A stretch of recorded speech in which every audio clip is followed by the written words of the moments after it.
Hey y'all, it's Shani, certified feline training and behavior specialist with Wild at Heart. And how do you move with cats? Moving is just sometimes inherently stressful for everybody involved. So, what can we do to make it as least stressful as possible for your cats and for you? Before you do anything, make sure your cats are microchipped and those microchips are up to date because tons of cats get lost during the process of moving. Whether you're moving within the same town or across towns or across states or across the country, I think it's really important to set up a safe room for your cats as soon as you can. This safe room obviously is going to have everything they need: litter boxes, food, water, and a ton of familiar scent items, so their favorite cat trees, beds, blankets, and toys. If your cats are super bonded to you, you can also add your own clothes to that room to provide even more comfort through scent. You can eventually change this room. This doesn't need to be set in stone. We're simply finding a place where your cats can be so they are locked and safe and they have familiar items around them.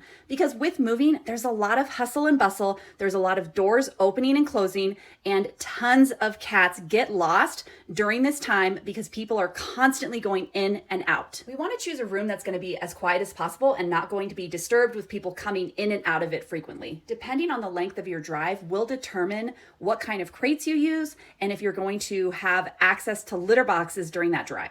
If you are flying, I highly encourage you to not fly with an airline that is going to force your animals to be in the belly of the plane. Your animals should be with you at all times. It is not worth the risk. It is not worth the stress on your animals. As far as your cat traveling to the new home, whether you're doing a short drive, a long drive, or even a flight, I encourage you to talk to your vet about medication because that can just take the edge off for an extremely stressed out situation and stressed out cats. Once the room is set up and you bring your cats into that safe room, bring the crates in, put the crate near an appropriate hide place, open the door, prop the door open, and do not force your cat out. Immediately give them a high value wet food or treat to begin that positive associations with the new home. It's okay to leave. It's okay to give your cats space.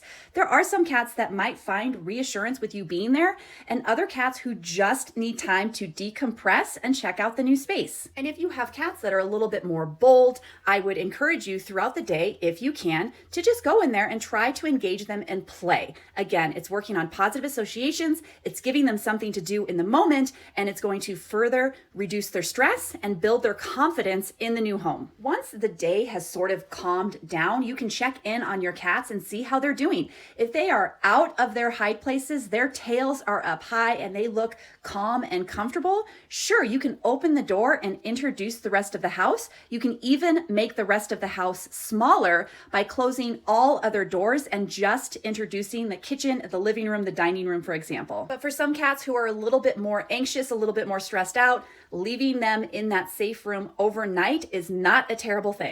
I have moved so many times and it is never not stressful for me and it is never not stressful for my cats. So I feel for you if you're going through this. I do think that this is the best method to reduce that anxiety and stress. And remember, check in with yourself. If you are feeling really anxious and really stressed, your cats are going to feel that. Just take a deep breath and know that you're doing the best that you can. Some situations are just inherently stressful and we can only do our best.